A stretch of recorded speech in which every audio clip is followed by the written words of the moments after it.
Hi, it's Sarah Ong here from Sleep Champ Baby. In this video, I'm going to be addressing the second most frequently asked sleep issue, which apart from night waking, is early rising. Early rising here means your baby waking up at 5 a.m. thinking that they're ready to start the day.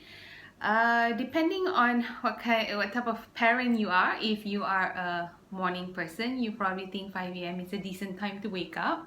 But for a lot of us, think that 5 a.m. is not a good time to wake up. It's still considered nighttime. It's just way too early to wake up. So, but the bad news is, if you have a small baby, they generally wake early, between 6 to 7, maybe 7:30 at most. And this is actually a good wake up time for them, and this will stick around until they're probably about 5 or 6 years old. That's when they will be able to sleep in. So that's the bad news. And another bad news is, if your baby sleeps say 10 hours, or the toddler sleeps 10 and a half hours, 11 hours in the night, and waking up at 5 a.m., that's probably a good wake up time for him, because he's had that long stretch of sleep and most likely will not be able to go back to sleep. And then another thing that would make it worse actually is that when the first nap, so if you have a baby who's still on 2 naps or even 1 nap, and they wake up at 5 a.m. and then they take their first nap before 9 a.m., this is going to further reinforce that early rising day to day. So we don't want to get that first nap to happen before 9 a.m. There should be at least that kind of time to happen right after 9 a.m. And then the good news is there are several things that you can do to survive this 5 a.m. wake up. Number one is, if you have a small baby, I would guess any age under 12 months old, if they wake up in the morning at 5 a.m. and they just had only 8 to 9 hours of sleep, most likely they're not ready to wake up at 5 a.m. yet. But because the biological sleep drive is very low at that point, it's very easy for them to wake up, and any stimulation would just wake them up even further. So what you can do is, number one is bring baby to bed. Yes, this is temporary, but it's not going to undo everything that, you're going to teach the baby to sleep with us in bed if you don't like bed sharing. But what I'm saying is that physical closeness is what they need to get back to sleep, and maybe you can get another hour or so, maybe 1.5 hours in bed with you to sleep, and then ready to wake up together.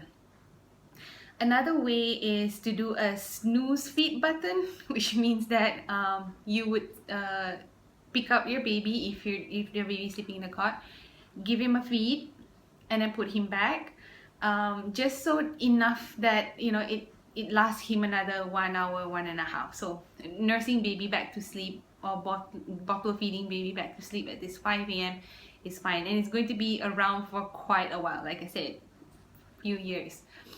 And then another thing that you can do is, if you have a small baby, smaller, like this is talking about like 5-6 months old and younger, if they have been sleeping in a swing, it's something that you can use as well at that point, and just use the swing to put them back to sleep for another hour or so.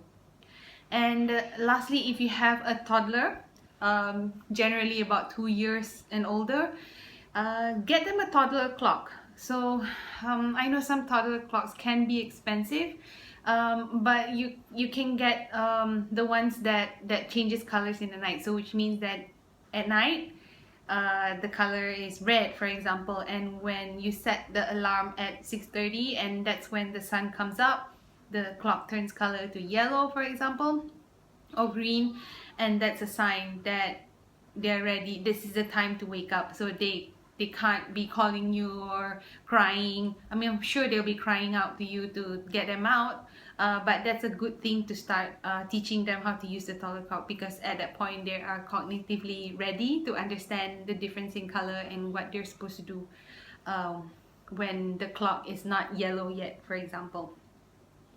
And then the other thing is, let's say you have a 2-year-old and he's been sleeping 11 hours a night, and 5 a.m. is, by 5 a.m. he's done. There's very little chance that he can go back to sleep.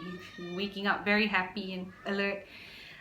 Then probably what you need to do now is to push forward everything. Push forward bedtime, push forward the first nap, the second nap, for example, if it's still on 2 naps. But 2-year-old, it's most likely 1 nap. And also shifting that meal times and activity time by 1 hour later as well. So you're going to shift that circadian rhythm, that internal body clock, to sleep later and wake up later as well. Again, remember that 10-11 hours is a good indication to see if they need more sleep or if they're ready to wake up for the day. And then one other thing is, oh yes, so if you're trying to push that bedtime later and moving everything by 1 hour, I don't suggest that you just push 1 hour on one go. You would increase that bedtime to push later by 15 minutes increment over 2 to 3 days, and then until to the desired time. So if, let's say, your child goes to sleep at 7 p.m. Waking up at 5, so that's already 10 hours and is happy to wake up, then push that bedtime 7:15 for a few days, 7:30 a few days, 7:45 a few days, and then 8 o'clock. And that's the destination you want to go, and then hoping that he'll wake up at 6 and beyond. And another general rule of thumb is 6 a.m. is the morning time. Anything before 6 a.m. is still nighttime. So that's how you're going to differentiate the timing of when night ends and when the day starts.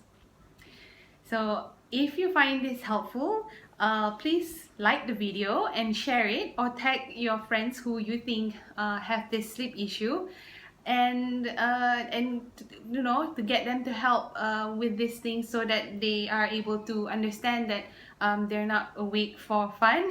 It's just that sometimes it's either a biological sleep drive, or it's because there's something, physical closeness that they need, maybe just the feed to get them going through, and also some behavioral stuff, understanding loving and setting loving limits by using the clock without you there, for example. So I hope that has been helpful, and thank you for watching. So I'll see you in the next video. Bye.